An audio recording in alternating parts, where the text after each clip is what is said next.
This channel is what studying abroad dreams are made of. Do subscribe and hit the bell icon. Hi, I'm Pavitra Ma Shankar and I'm currently a master student at Technical University of Denmark, also known as DTU. In connection with the iSchool Connect EIR program, in this video I'll be talking more about why you need to consider Denmark as one of the potential places in order to pursue for your university education. So in this video, I'll be kind of categorizing what I speak into two categories. So one would be the student life, which includes all your academic and other related aspects, which is kind of advantageous if you come and plan to pursue your master's education here in Denmark.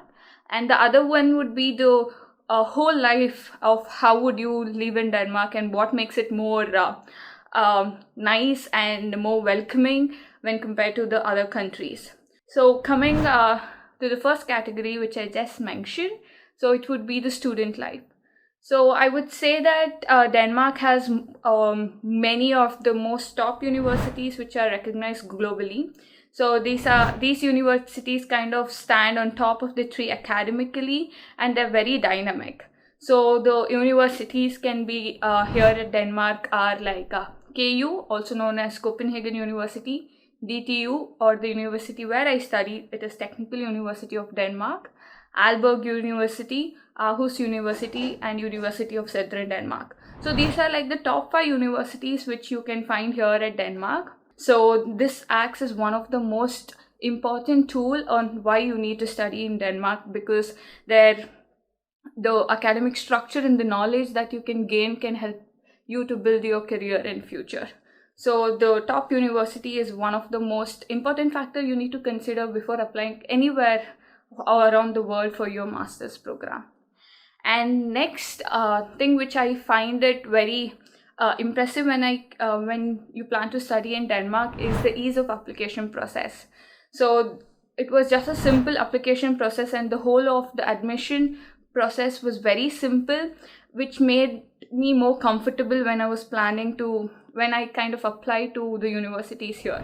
And next, coming to the academic structure, so I would say the whole of education here in Denmark is kind of based on the problem solving approach.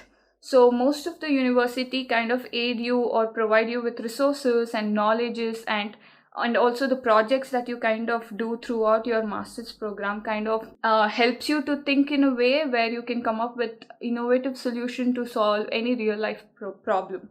And the next thing about the student life, which most of the students do consider when they plan to any master's program all around the world, is the scholarship. Scholarship do act as one of the most innovative part here in Denmark, because there are various scholarship, and all the scholarship basically depends on the profile that you have, and also your professors as well as the other people in the admission cell do help you with getting a scholarship based on the profile. And if not the whole tuition fee, maybe a partial tuition fee waiver you could possibly get. And next thing, here at Denmark, when it comes to student life, is the student jobs. So there are various students job which you can get once you come here in Denmark to study. So I would say that it is you do get options of getting a teaching assistant job at the university that you would study in. So that is one of the possibility, and also other part-time students job are also a possibility, as there are various industries which do look for students to help them with their processes that they have been taking out, or any other part-time jobs apart from such companies, maybe like in a restaurant or cleaning jobs or anything else. And another thing which kind of caught my eye in Denmark is the internship opportunities.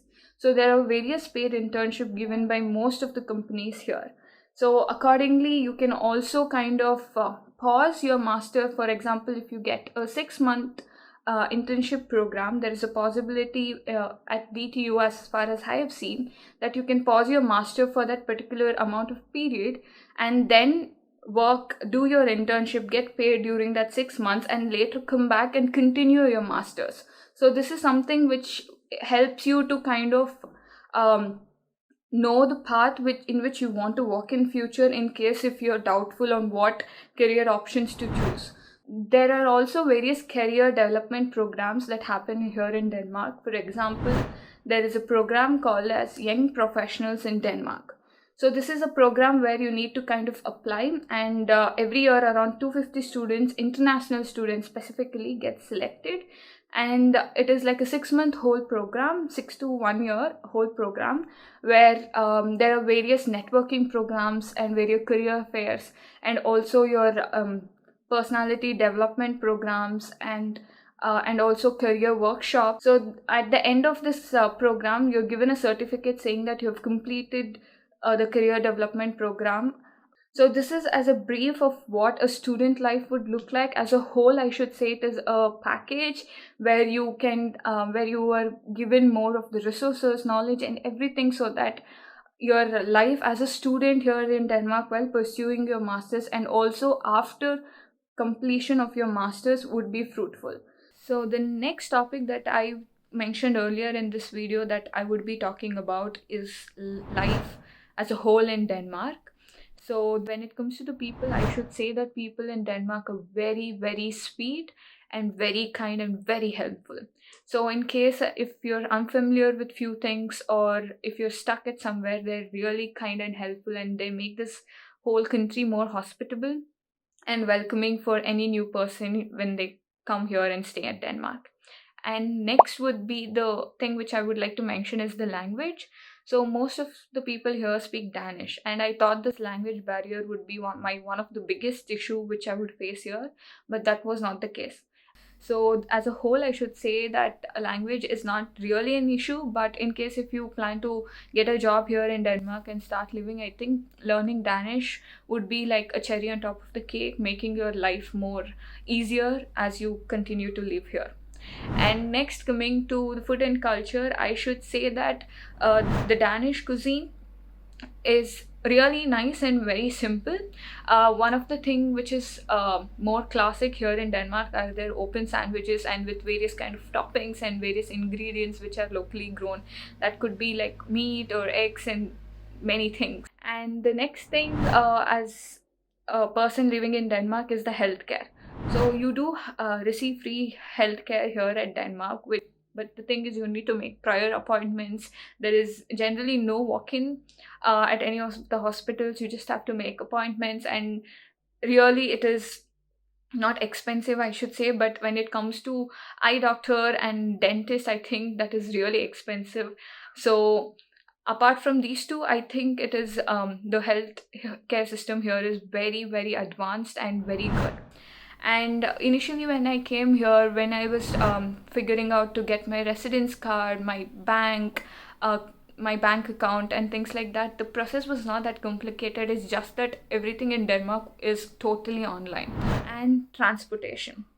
So I thought transportation would be really, really expensive in Denmark, but that was not the case. So once you start your education, and once you've been registered as a student and you are onto the system, I should say that there is an option for the students here to get a card, something called as a youth card. So youth card is something which is given only to university students, and that card would cost around 18 kronas, which is approximately around 6,500 rupees, I should say. So with that, you can travel anywhere in Denmark for one whole month. You can use bus, trains, metro, anything, any sort of these transportation for that, which is a very reasonable price, and I should say it's very cheap. Travel to other countries, I should say, from Denmark is very, very easy and also cheap. And next thing is the accommodation. So there are various housing opportunities when you come to Denmark. So you can get a studio apartment, a shared flat, or a dorm where you kind of share the kitchen with other people here at Denmark. So everything do come at a reasonable price, but if you want something more luxurious, you just have to pay more. So the accommodation is not something that you have to worry in Denmark. At the same time, even universities do have few housing facilities under them which you can kind of apply for and you can take it. And the monthly expenses. So as I just mentioned, so the monthly expenses depend on how luxurious life you would want when you stay in Denmark. I would say on an average for a decent living, I should say around 50,000 to 60,000 rupees is something that you would need per month, which includes your accommodation, your transportation, and other food, all these costs included. So if you have like 50 to 60,000, you are good to have a very decent life here in Denmark. And when it comes to visa, so when I got the unconditional admission at Denmark, so I did then apply for the visa and the whole process. I did receive a permit to stay in Denmark for 2.5 years, so 2 years to complete my master's and plus 6 months in case if I have to need time in order to find a job or plan my future career here in Denmark. So as a whole, I should say that for any future applicant, those who are wishing to pursue their masters, Denmark is really, really one of the potential places that you have to consider. So I hope this video kind of helped those who are considering Denmark as one of the potential places to pursue their masters.